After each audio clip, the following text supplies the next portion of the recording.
Hi hello నమస్తే welcome to Sakshi education. This is Likhita. UPSC, APPSC, TGPSC, RRB, SSC, bank exams ఇలా ఎన్నో పోటీ పరీక్షలకు విద్యార్థులు ప్రిపేర్ అవుతూ ఉంటారు. అయితే కొంతమంది సంవత్సరాల తరబడి ప్రిపేర్ అవుతూ ఉన్నా కానీ జాబ్ దొరకకపోతూ ఉంటుంది. మరి అలాంటి పరిస్థితిలో వాళ్ళు ఏం చేయాలి? వాళ్ళ పరిస్థితి అంతేనా? అదేవిధంగా వీళ్ళకి ప్లాన్ బి ఖచ్చితంగా ఉండాలా? ఇలాంటి డౌట్స్ చాలా మందిలో ఉంటాయి. కెరియర్ గైడెన్స్ కూడా చాలామంది కోరుకుంటూ ఉంటారు. అందుకే ఇవన్నిటి గురించి మనతో పాటు డీటెయిల్గా మాట్లాడడానికి, వాల్యుబుల్ ఇన్సైట్స్ ఇవ్వడానికి మన సాక్షి స్టూడియోలో జాయిన్ అవుతున్నారు నివేదిత గారు. She's UPSC faculty and growth advisor. Let's welcome her and get more details from her. Welcome ma'am. Hello అండి. Hi, this is Niveditha. Hi Niveditha గారు and welcome to Sakshi. Thank you so much అండి. Right madam, నేను ఇందాక చెప్పినట్టు UPSC or government ఎగ్జామ్స్కి prepare అవుతున్న వాళ్ళు ఎవరైతే ఉంటారో వాళ్ళు సంవత్సరాల తరబడి ప్రిపేర్ అవుతూ ఉంటారు. కానీ కొంతమందికి ఏమనిపిస్తుందంటే, అరే నేను నా లైఫ్లో బెస్ట్ ఇయర్స్ వేస్ట్ చేశానే, మరి నేను ఏం చేయాలి, వేస్ట్ అయిపోయింది అనుకుంటూ డిసప్పాయింట్ అయిపోతూ ఉంటారు. అలాంటి వాళ్ళు మీకు వచ్చి చెప్పినప్పుడు మీరు ఏం చెప్తూ ఉంటారు వాళ్ళకి? ఎస్ అండి. First this is psychological thing అండి. చాలామంది ఏంటంటే ఇయర్స్ స్పెండ్ చేసినప్పుడు వాళ్ళు ఒక హోప్తోని వెళ్తారు. ఇప్పుడు for example think that we're going to some place. Maybe మీరు ఏదో స్టేట్కి ట్రావెల్ చేస్తున్నారు.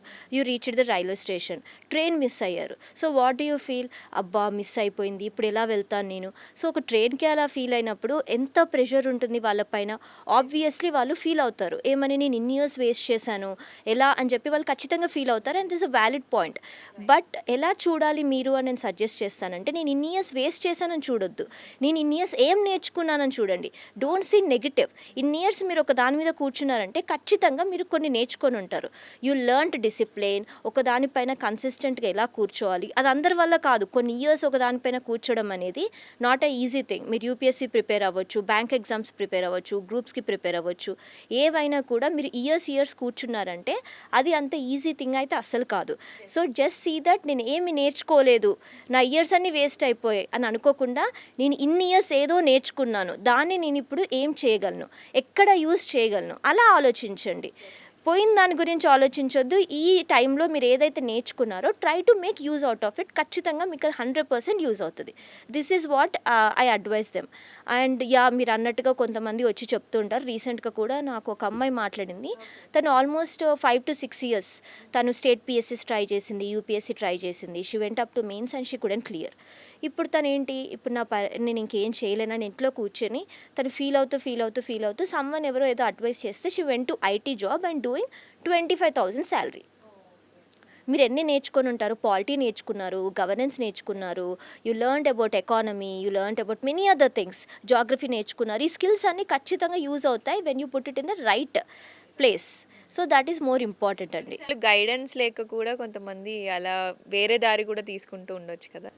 ఎగ్జాక్ట్లీ. గైడెన్స్ లేక కూడా ప్రాబ్లమ్ వస్తుంది. ఇప్పుడు చాలామంది ఏంటంటే వెళ్ళి రాంగ్ పీపుల్ని అడుగుతారు. ఫస్ట్ ఆఫ్ ఆల్ అంటే చెప్పేవాళ్ళు కూడా వాళ్ళు కావాలని ఏం చెప్పరు మనకి రాంగ్ అడ్వైస్. బట్ ఏమవుతుందంటే మీ గురించి, మీ స్ట్రెంగ్స్ గురించి మీకు మాత్రమే తెలుసు. సో మీరు మీ స్ట్రెంగ్స్ ఏంటని మీరు అనలైజ్ చేసుకోవాలి. That is more important. అలాగే ఫ్యామిలీ మెంబర్స్ విషయానికి వస్తే, ఒకవేళ ఇప్పుడు వాళ్ళ పక్కింట్లో అయినా ఎవరైనా ఇట్లాంటి గవర్నమెంట్ ఎగ్జామ్స్కి ప్రిపేర్ అవుతూ ఉంటే వాళ్ళతో పోలుస్తూ ఉంటారు. ఫ్యామిలీ మెంబర్స్లో అయినా, ఫ్రెండ్స్లో అయినా, లేకపోతే ఈవెన్ కొలీగ్స్లో ఉన్నా కానీ వాళ్ళతో పోలుస్తూ ఉంటారు మన ఇంట్లో వాళ్ళే. ఏదో వాళ్ళకి గవర్నమెంట్ జాబ్ వచ్చింది, మరి నీ పరిస్థితి ఏంటి అని కూడా కొన్నిసార్లు వాళ్ళకి ఇంటెన్షన్ లేకపోయినా పక్క వాళ్ళకి వచ్చిందనే ఉద్దేశంతో అయినా వాళ్ళు అనేస్తూ ఉంటారు.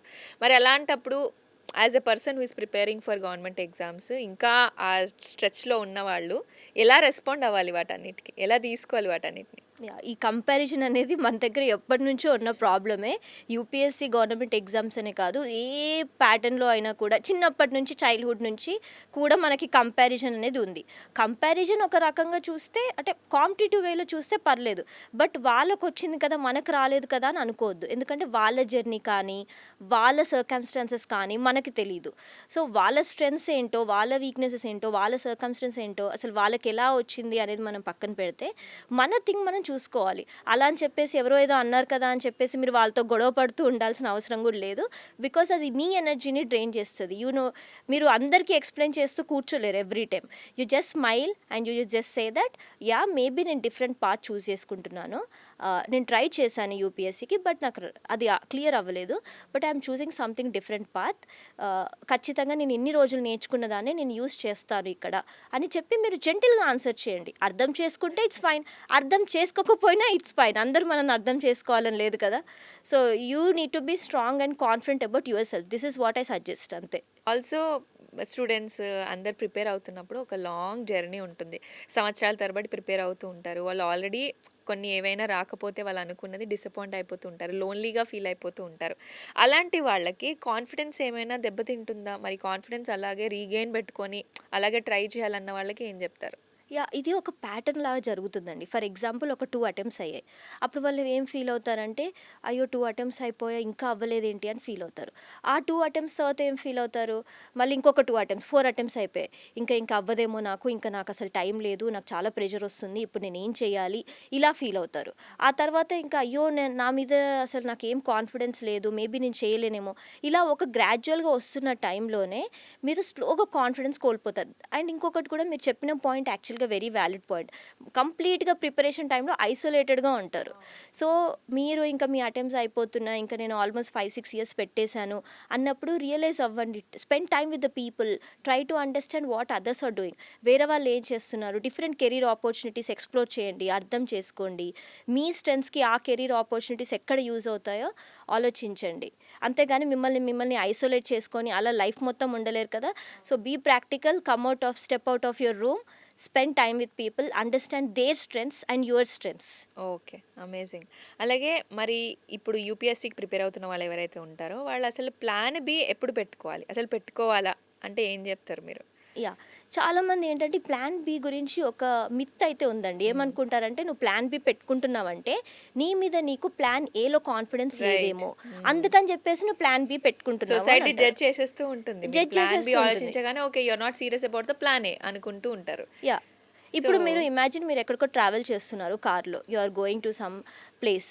మీరు స్టెప్ని పెట్టుకుంటారు కదా. సో అంటే మీకు ఆల్రెడీ ముందే ప్లాన్డ్గా వెళ్తున్నారా, మీ కార్ పంచర్ అయిపోతుంది టైర్, Definitely అందుకని no. Extra Yeah. పెట్టుకుంటున్నారా? No, కాదు కదా. no. You are just being cautious. So ఒక చిన్న థింకే మీరు అలా కాషియస్గా ఉన్నప్పుడు there is nothing wrong. But ఏంటి అంటే ప్లాన్ బి అనేది మీ ప్లాన్ ఏని స్ట్రాంగ్ చేయాలి.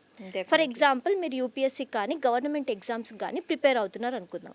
మీ ప్లాన్ బి ఏమై ఉండొచ్చు అంటే it could be public policy అయి ఉండొచ్చు, Okay. ఆర్ ఎల్స్ ఇంకా రీసెర్చ్ అయి ఉండొచ్చు, లేకపోతే జియో పొలిటికల్ రిస్క్ అనాలిసిస్ గురించి అయి ఉండొచ్చు. సో ఎందుకు ఇలాంటివి అవుతుందంటే ఇలాంటివి మీరు చేసినప్పుడు ఫర్ ఎగ్జాంపుల్ మీరు పబ్లిక్ పాలసీ అనుకుందాం. సో పాలసీ రీసెర్చ్ గురించి మీరు ప్లాన్ బిగా పెట్టుకుంటే మీరు అవి నేర్చుకుంటారు, అది వేస్ట్ అయిపోదు, అది యూపీఎస్సీలో కూడా మీకు యూజ్ అవుతుంది. Yeah. సో అలాంటివి చేయాలి. ప్లాన్ బి సపరేట్గా డిఫరెంట్ రూట్ అవ్వద్దు. సో మేడం, యూపీఎస్సీ ప్రిపేర్ అవుతున్న వాళ్ళు కొన్నిసార్లు ఓకే నాకు ఈ దారి వద్దు అనుకొని కూడా కొంతమంది ఉంటారు. మరి అలాంటి వాళ్ళు ఎన్ని ఇయర్స్ ట్రై చేసిన తర్వాత వాళ్ళు ఓకే ఇంకా నేను వేరే దారి చూసుకోవాలి అని అనుకోవాలి అని అంటే ఏం చెప్తారు మీరు? సో దీనికి ఏంటంటే ఇన్ని ఇయర్స్ అని ఏం లేదు. ఫర్ ఎగ్జాంపుల్ ఒక పర్సన్ ఉన్నారు, మేబీ వాళ్ళకి ఒక 4 ఇయర్స్ 5 ఇయర్స్ ట్రై చేసిన తర్వాత వాళ్ళకి అనిపిస్తుంది ఇంకా వేరే ట్రై చేసుకోవాలి అనుకుంటూ వేరే ట్రై చేసుకోవాలనుకుంటారు. సో ఇలాంటి టైంలో మీకు వేరే నుంచి ప్రెజర్స్ కూడా వస్తాయి, ఫ్యామిలీ నుంచి, రిలేటివ్స్ నుంచి, లేదు ఇంకొక అటెంప్ట్ ట్రై చేయండి ఏం కాదు అని చెప్పి అలా అంటూ ఉంటారు. బట్ అప్పుడు మిమ్మల్ని మీరు క్వశ్చన్ చేసుకోండి. అంతే, మీరు ఇంకొంచెం టైం దాని మీద పెడితే you ask first few questions, take a paper, right down the questions. First question ఏంటంటే నేను ఇందులో ఇంకొక 5 ఇయర్స్ ఉంటే, లేకపోతే ఇంకొక 2 ఇయర్స్ ఉంటే, వాట్ ఎవర్ ఇట్ ఈస్, ఇన్ని నెంబర్ ఆఫ్ ఇయర్స్ ఉంటే ఆ తర్వాత నాకు క్లియర్ అవ్వకపోతే నేను ఏం చేయగలను, కెన్ ఐ టేక్ దట్? ఇది మీరు క్వశ్చన్ చేసుకోవాల్సిన థింగ్. సెకండ్ థింగ్, ఇది అవ్వకపోతే నాకు ఇంకొక ఆప్షన్ ఉందా? సో దెర్ ఈస్ పాజిటివ్గా ఉండడం ఎంత ఇంపార్టెంటో నెగిటివ్గా కొన్నిసార్లు థింక్ చేయడం కూడా అంతే important. Don't be full optimist లాగా ఉండాల్సిన అవసరం లేదు. ఎందుకంటే ఇఫ్ గుడ్ జరిగింది అనుకోండి, మీరు ఎలాగో రెడీగా ఉన్నారు కాబట్టి నో ప్రాబ్లం. కానీ ఇఫ్ క్లియర్ అవ్వలేదు, మీరు ముందే ప్రిపేర్డ్గా ఉన్నారు కాబట్టి that will not effect you in any way. Of course maybe కొంచెం యాక్సెప్ట్ చేయడానికి టైం పట్టొచ్చు, బట్ స్టిల్ మీరు దాని నుంచి వస్తారు, బయటికి మూవ్ ఆన్ అవుతారు ఖచ్చితంగా. And you will find a good best career opportunity for your self.